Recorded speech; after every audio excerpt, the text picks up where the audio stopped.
What's up, guys? Welcome back to my channel. Today we're going to be restoring a piece of American and automotive history. This battery charger here was given to me from my uncle, who was passed down from his great-grandfather, who owned a service station back in the 50s or 60s. I don't know the exact story or how long he's had it. I don't even know what year this thing is, but my guess, styling-wise, it looks like 50s, maybe early 60s. I know it's old. Um, if you Google this brand, the brand is Fox Products out of Philadelphia. I guess they used to make firearms back in the 1800s, early 1900s. Then they moved to automotive battery testers and chargers, and I guess they went under. Who knows? But it's a very nice quality piece of tooling. If you go to buy a battery charger or a car starter today, they're really chintzy. They're not made to last. They feel like they're going to break if they fall over. This is something that was made in a time where everything was built to insanely tough specs. So everything in here is just solid state, transformers, heavy duty wiring.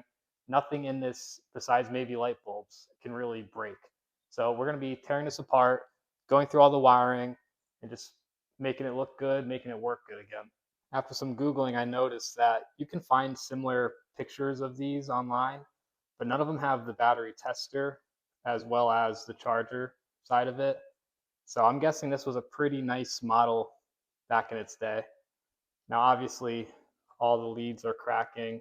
This is the battery tester side, so you have two pronged. Looks like these spin out. Can't really reach much, but it'll do something.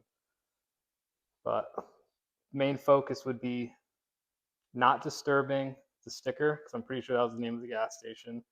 I want to preserve this faceplate. I want to try to clean up all this dirt and nastiness, but I don't want to remove that paint. I definitely don't want to remove these decals.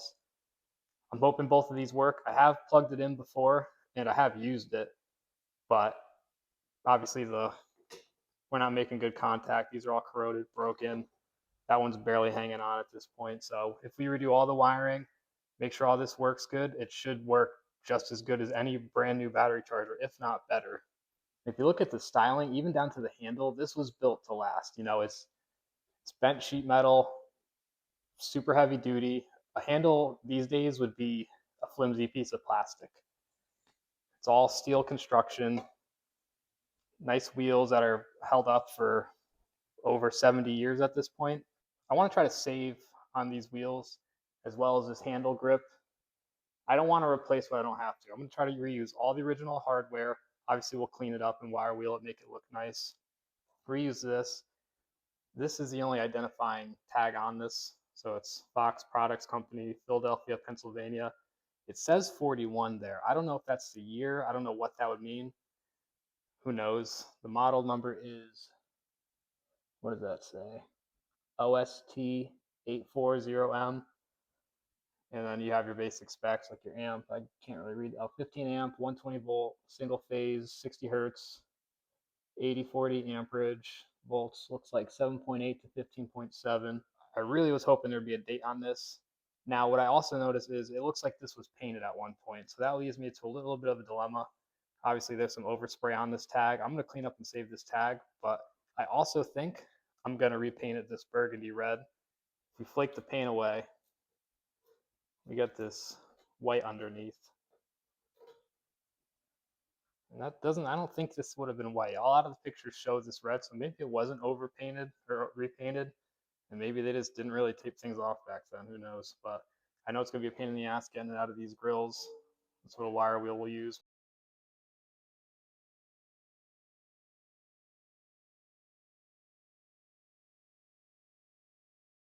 Here's our first look inside. Very, very old school. Zero bottom transformer. Little cooling fan. Spins nice. A lot of this, I'm sure, is just fine. We'll clean up contacts. We'll make sure all the wiring still looks good and whatnot. But other than that, I'd rather not disturb something I don't have to that still works.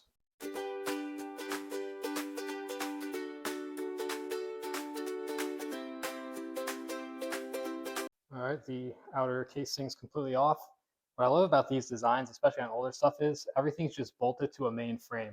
So the entire inside is just comes right out, and then you have all your pieces on the outside. But It's super simple construction, super sturdy construction, and it's just way better than how they do things now with just clamshell plastic, breaking little plastic tabs and clips just to break something apart.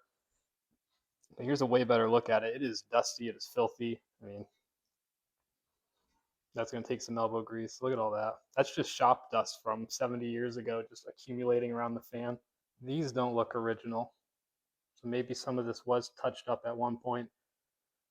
I'm assuming that's not original either. I don't know. I don't think they were using those. Yeah, these are the original ones over here. They're just bare. So at one point, maybe the switch failed. Maybe they replaced it. Maybe the wiring was just bad and it popped off. So at least some of the work's done for us.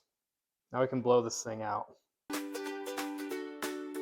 Blowing it out did a lot more cleaning than I thought it would. The fan's almost completely degunked along with that bracket where there's all that dust.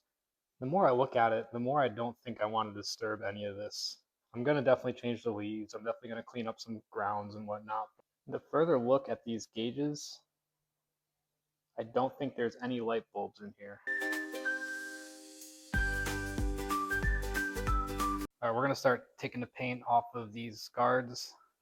I got some paint stripper, and as I'm sure a lot of you know, paint stripper is not what it used to be. It doesn't really have that bite that it used to have, so I don't have high hopes for this. I'll probably end up having to switch to a wire wheel and then a DA after, but it's worth a shot. It could save me a couple, 10 minutes or so stripping these things.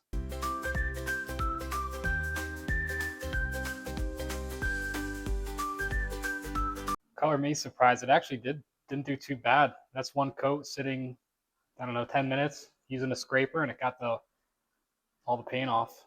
A little bit of some kind of bottom coat, whatever that is, but that's definitely workable. It just doesn't bubble like the old stuff did. The old stuff, these wrinkles would be everywhere really quick, and this stuff just doesn't do it. But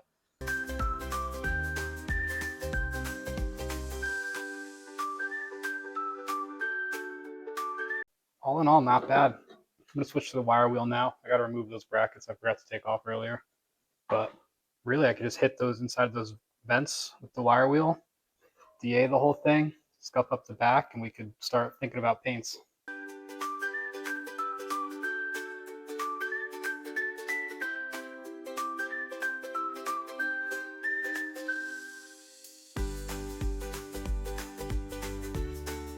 All right, this is as good as they're gonna get. Keep in mind, this isn't like a classic car restoration. This is for a battery charger I'm gonna be kicking around the shop at Mach 5. I got this paint color. I think it matches that burgundy red.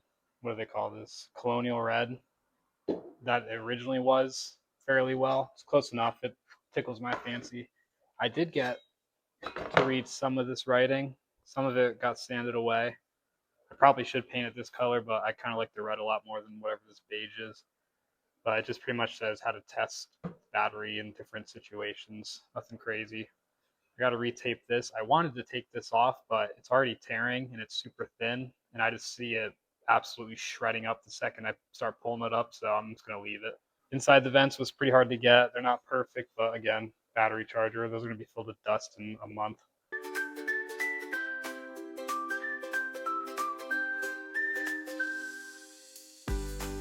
So now that the paint's done, we're going to change out the charging leads, and I figured what better than to cut up a jumper cable.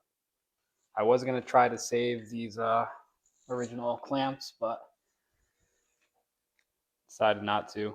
I'll hold on to them just for sentimental values, but these are nice. They're all steel. They feel good, despite being a cheap Amazon jumper cable. And then for power cable, I got one. And then this is for the testing lead. It's just 2-wire. As much as I'd like these to be as long as possible, because it's always annoying when they're just too short, I want it to still wrap around those little prongs to hold it on to the machine thing. So I am going to cut it at 8 feet, which is what the stock ones were.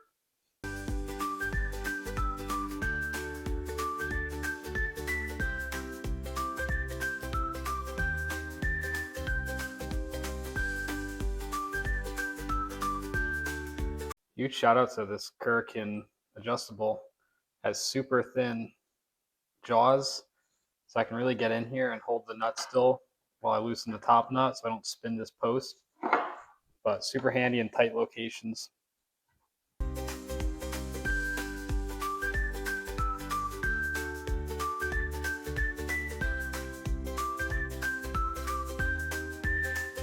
For the power wire, it was originally just a 2-wire, like all the old stuff was. So we're going to be throwing in a ground it to this casing, hope for the best.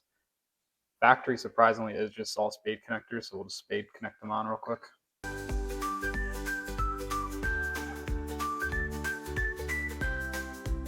Then the tester is soldered to this switch, so we're going to have to desolder it off these pins and then solder on the new one.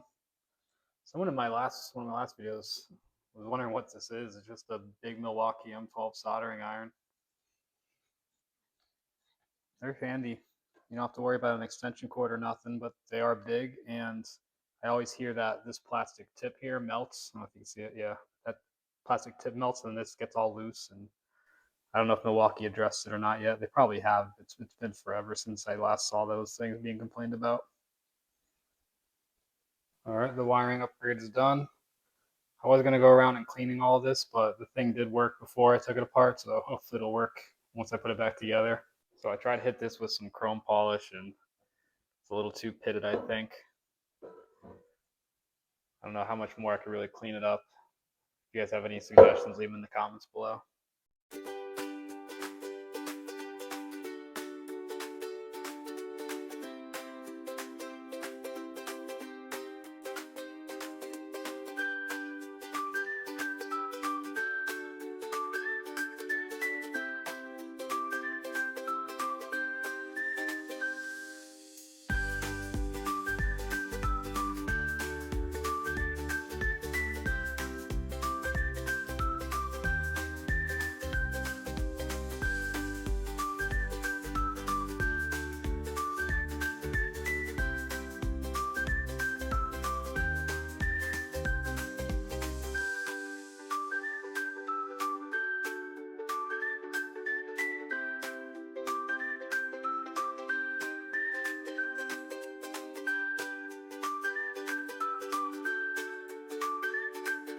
I would like to thank you guys for getting me to 100 subscribers. That might not sound like a lot, but to me, that's huge. I never saw that happening for myself.